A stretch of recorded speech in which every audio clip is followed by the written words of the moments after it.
gotta love sports. Welcome to The Playbook, where we're talking sports, entertainment, and lifestyle. I'm your host, Mina SayWhat, and we're 100% digital, 100% live, and 100% real. Let's count them down.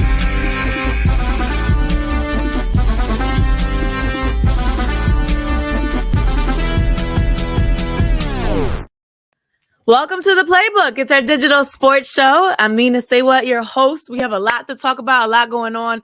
So I want to bring on my brother and friend, podcaster and sportscaster, Sean Bell. Welcome, What's up?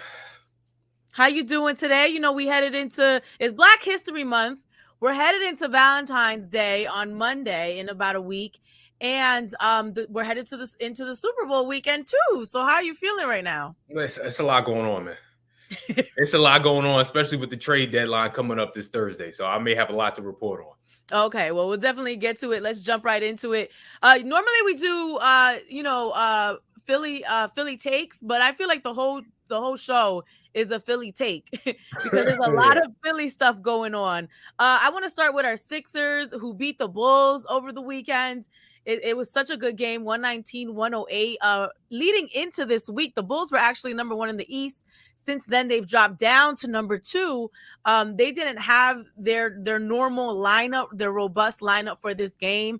But we do see our Sixers starting to climb back up the standings in the Eastern. Right now, we're fifth in the East. We were third last week. So we're kind of a little inconsistent there. But how do you feel about our play right now, Sean?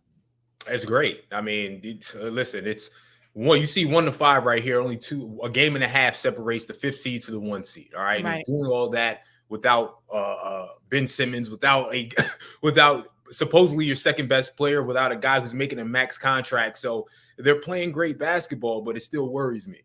You know what I mean? Yeah. Because it's all on Joel Embiid. It's all or nothing. You saw the game before that Bulls game where he had an okay game where it was just like 25 and 10. Well, that's not good enough.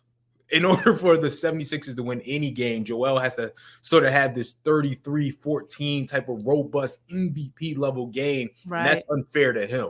So I hope by the end of this week, we resolve that and give him some help. And if you give him real help, you could shoot up to the number 1 spot. If you give him real help, he could relax a little bit and be like, okay, I don't have to give you this extraordinary Wilt Chamberlain-like play. I can just give you a regular 26 and 10 type of game and still win. So they're playing well. Joel is dominating, being an MVP-like player, but hopefully relief comes soon. I really agree with you. I think we're putting too much on Joel, and Joel can handle it.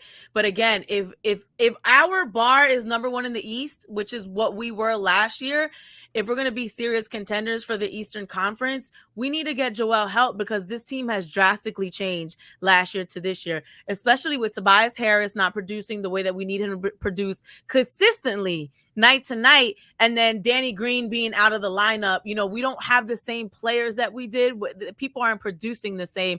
We got some younger guys like the Tyrese Maxeys and the Cork Mazes and the Matisse Thybulles that are kind of filling those gaps. But I agree with you there. I think we're good for what we have, but we are putting a lot on Joel, and we do need to get some movement going with the trade deadline. Now, speaking of Joel, like Sean said, he's been playing MVP like every single night. It's like he came out of COVID, a completely like turned up player, just incredible numbers.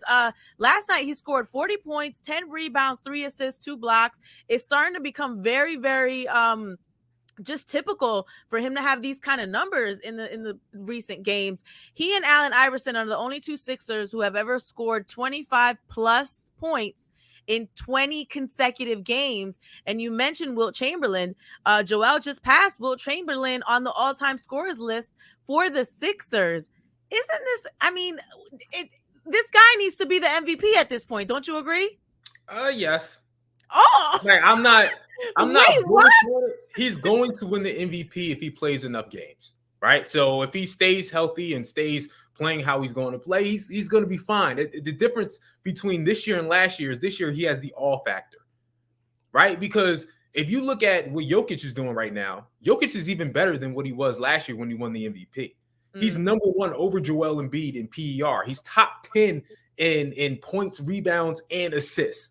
Giannis is doing regular Giannis things where he's Right. 27, 12, and 7. So both of those two individuals are having unbelievable seasons that compare to Joel's seasons. But the difference is the spotlight's on Joel, the spotlight's on Philadelphia. The all is around Joel Embiid right now. And that's sometimes what you need to win the MVP. So guys like LeBron in the past years, when they put up ridiculous numbers, if something all wasn't around him, if something special wasn't around what he was doing, they weren't going to give it to him. They were going to give it to that guy who gives you the splash. So Joel not only has the numbers this year, but he had everyone's attention because Ben Simmons is out, so everyone's paying attention to Philadelphia, and he has that all around him where he's never won an MVP, and everyone's saying that guy should finally get it. So yes, Joel Embiid, I think, is going to win an MVP if he plays enough games. But some of that is because he has the spotlight, unlike he's had the spotlight in the past couple of years. So you don't think him being out with COVID is going to affect the final decision? Because I know last year that really was the nail on the coffin for him. The fact that he didn't play enough games. COVID, is that going to affect him at all? No, not at all. It'll only affect him if he doesn't play 20 plus games, right? Like before last year, it was like, okay, are we going to give it to a guy who played 58, 59 games? No, not when the other guy played all 82 games. But the fact of the matter now, if Joel Embiid, I said it last year, if Joel Embiid played 70 games last year, he won MVP, right? So if he plays high 60s to 70, that amount of games, then you're going to be qualified. And the only guy who I thought was going to potentially beat him in the MVP race this season was Kevin Durant. And Kevin Durant's been out for months due to a ACL, MCL injury. So it's Joel's to lose. So long as he plays 65 and above, he's going to get it. Yeah, I mean, we don't really know what's going to happen with the season because it's really contingent on what happens on Thursday after the trade deadline. But I would like Joel at least to win this, and it would be good for him to kind of highlight his accomplishments, not just in the past year, but leading up to this past year. I don't want him to be the Nas, right? Remember how Nas never won a Grammy for years, and everybody's like, he should have won a Grammy. I don't want him to be the Nas of sports, right? I want him to get his accolades. Now, when we started talking about the all-time Sixers scoring list, I started to look at the actual list. So here's the top 10. Joel is sitting somewhere around 13, but look at this list. Look at the company that he's in right now. Legends. Yeah, legends. And you got to remember, like, a lot of people didn't play very long here. Like besides Allen Iverson and Greer, like a lot of guys spent half of their career somewhere else. Julius Erving was in the ABA. Charles Barkley left for Phoenix. You know what I mean? So, and obviously Andre Iguodala was never going to be on top of this list, but he played half of his career somewhere else. So if Joel Embiid plays 3/4 of his career here with the numbers he's putting up, he's going to shatter this list easy money. Yeah. Right now, he's sitting around 7,000. So hopefully, we'll see. It would be amazing to see him right up in here with the Allen Iversons and the Julius Ervings and the Charles Barkleys. Yeah, if he plays another 6-7 years, somewhat healthy, then he'll shoot up at the top of this list. Well, if he's playing the way he's playing now, I don't know if he's gonna get there that long because I don't know how much them knees can take, man. Imagine a man that size moving the way he's moving at the speed, at the minutes per game. It's gonna be hard for him to be playing that long. Yeah, I'm with you on this one. I hope he has another 10 years in him, but I'm only hoping for 4 or 5. Let's talk about, we keep talking about this trade deadline and Ben, because that's really what's on our minds here in Philly. Shaq has been very vocal, surprisingly, about what's going on. He can definitely relate because everybody knows that there wasn't a good relationship between Shaq and Kobe, and they still sucked it up, played together, won championships together. So this is definitely something that he can relate to. But he had some things to say about Ben Simmons. Watch this. I stay on big guys because I care about them. I want them to play a certain way. I want them to play at a certain level. Difference between him and his soft partner is he can take criticism without being a crybaby, and he still wants to play. Because me and Charles, we've been on him. We stay on him. We tell him to his face what he needs to do. He didn't cry. He didn't say I want to be traded. He didn't, complain about mistreatment. And that's the difference. That's why I like and respect him. The other guy I don't respect. I've been thinking about it. You're missing the whole season because they asked your coach a question, can we win without you? And your coach gave a funny answer. That should tell you need to get in the summertime and work on your game. You don't think I haven't been criticized by you guys and Steve A? You don't think I haven't been criticized by LA media, New York media? Great players get criticized, but the great players also step up to the criticism and perform. So this other guy, I don't respect him. I would get rid of him. So that's Shaq comparing Joel Embiid and his mental toughness and how he can handle criticism, comparing it to Ben and saying he's a crybaby. Ben DM'd Shaq, which I think is so out of pocket. And this is how in his feelings Ben Simmons is right now.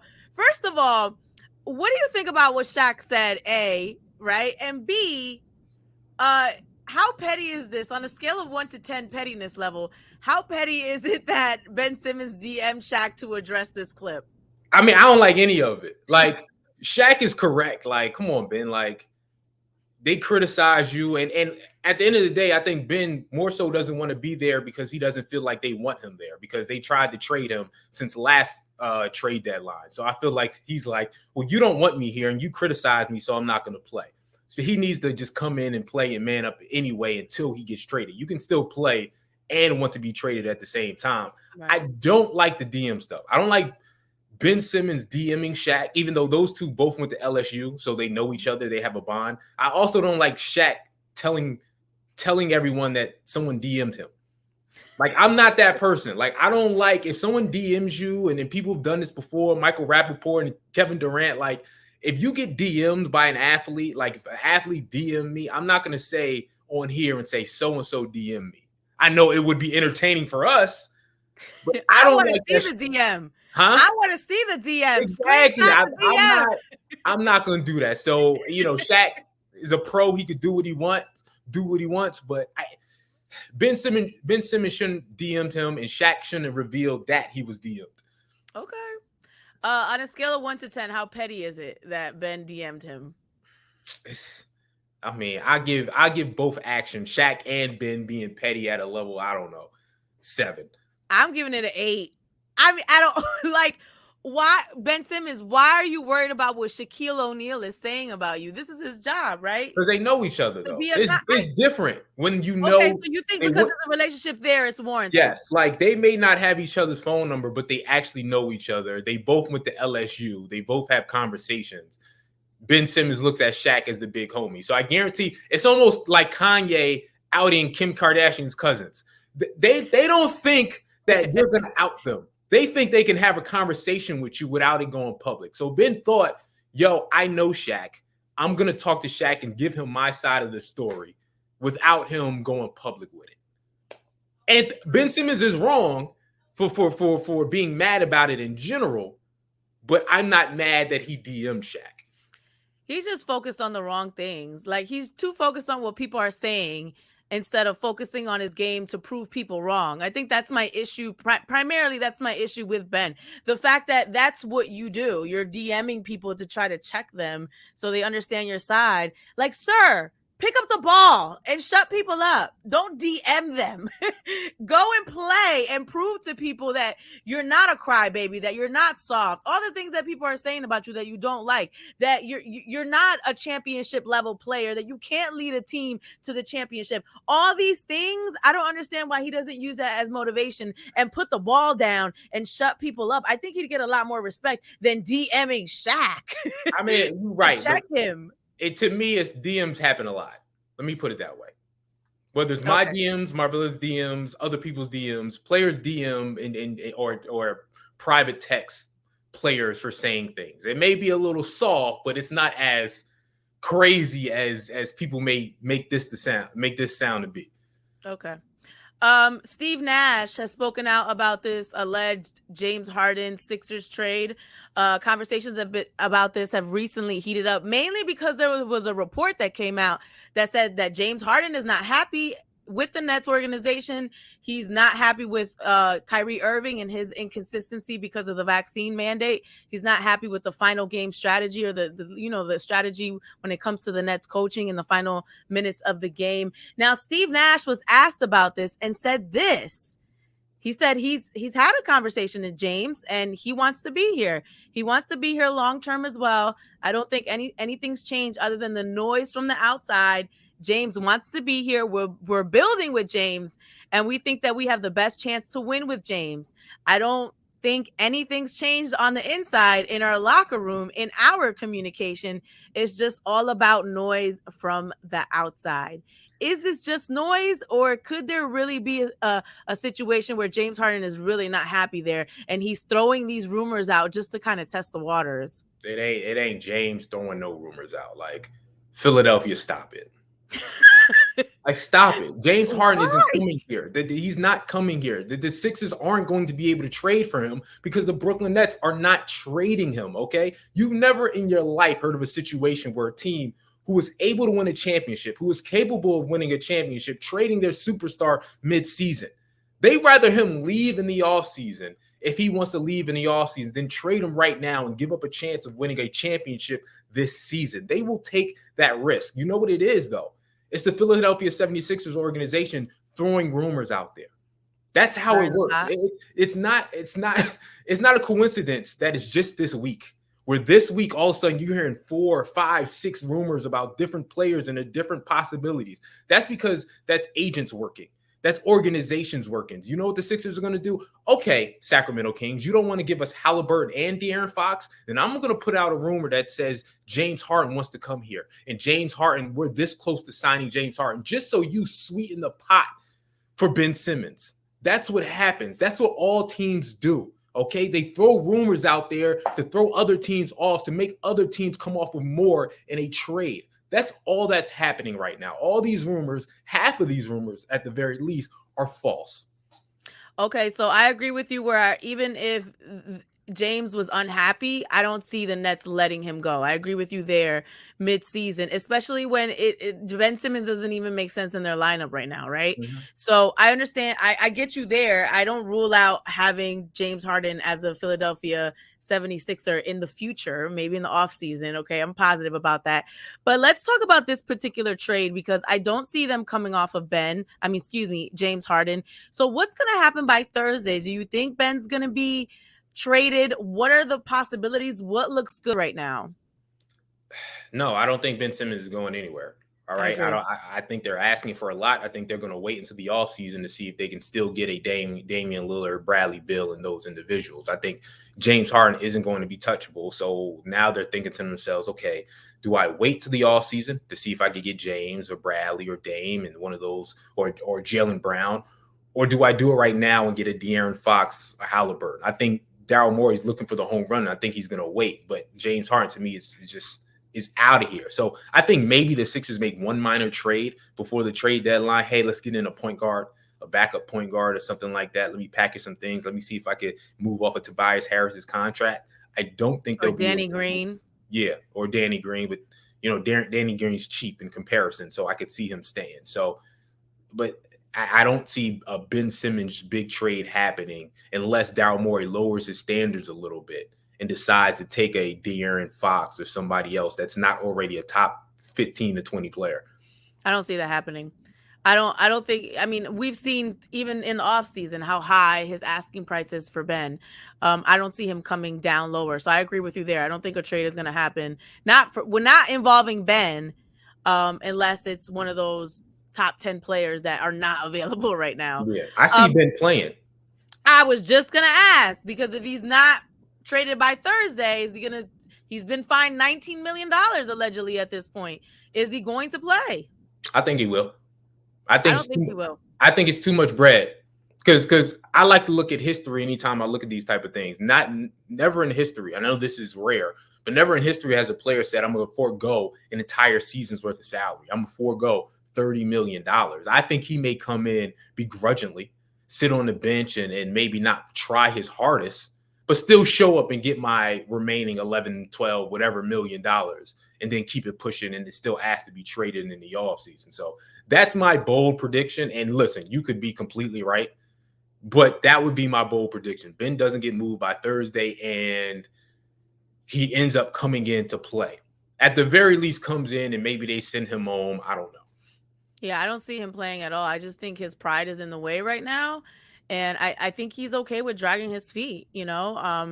And it's a shame, even if he did play, do we really want that kind of energy on the team, you know, that has these young players that are starting to play well? Like, it would just kind of mess up the chemistry of the team at this point. I don't think it would be good for the team for him to play. And I don't think he wants to play. I just think he's too stubborn and his pride is in the way right now. And I don't think he has the best people in his ear, because the people in his ear would have never allowed him to let it drag on this long where we're into February and you're still not playing. That's ridiculous. We're running out of time quickly. Jonathan Gannon, we had talked about the Eagles defensive coordinator. I think you mentioned as well, I know Terrell and I have mentioned that we wouldn't be mad if he left.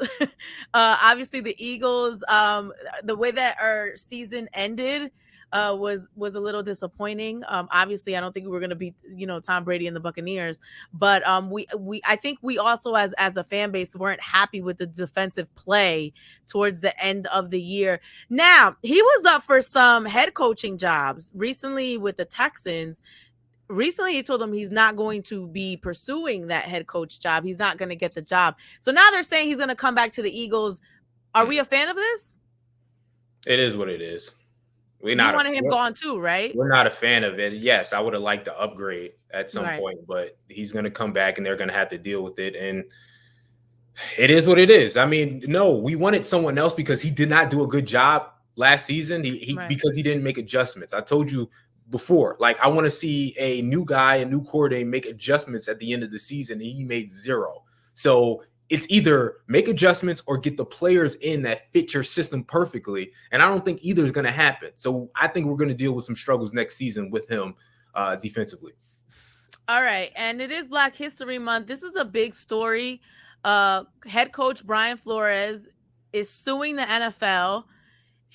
There's literally like a list of things that he's saying in this lawsuit. He's citing systemic racism, saying attempted bribery, that he was told to throw games, said that head coaching jobs were handed out without him being interviewed. He singled out the Giants in that particular situation.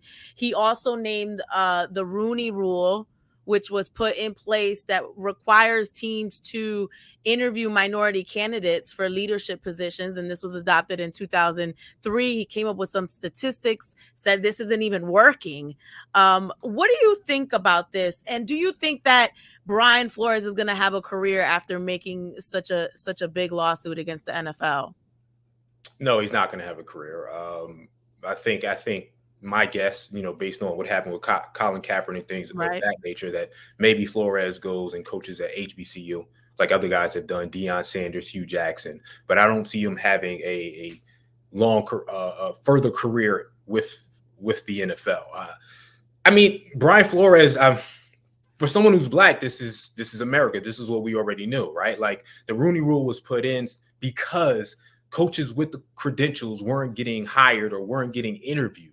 So they put the Rooney in to make sure you give coaches of color, Black coaches, a chance, even though you weren't giving them a chance when they deserved one before. And it's not working. You see that, and they're bringing you in as a token.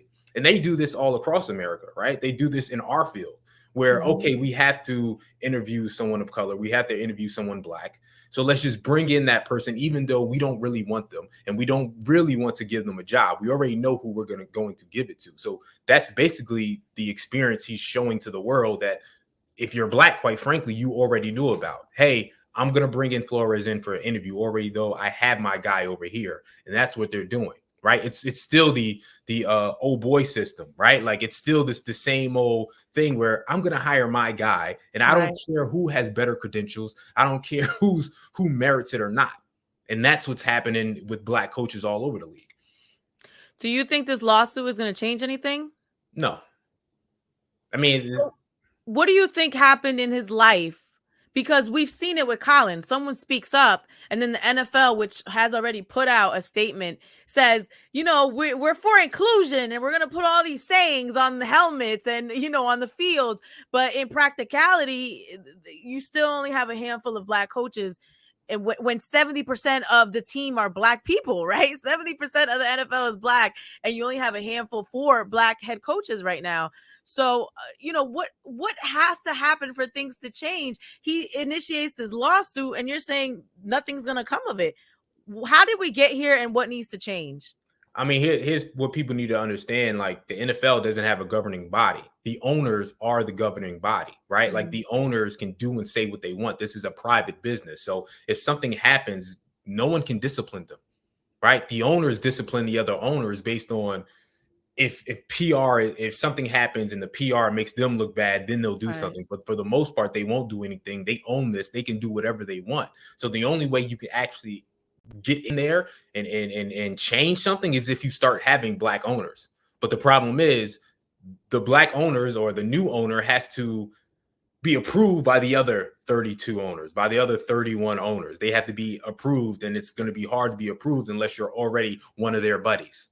You see what I'm saying? You see how the system works there. So maybe in the next time a spot opens up and a spot is opening up to be an owner soon, you can get some minority ownership in there.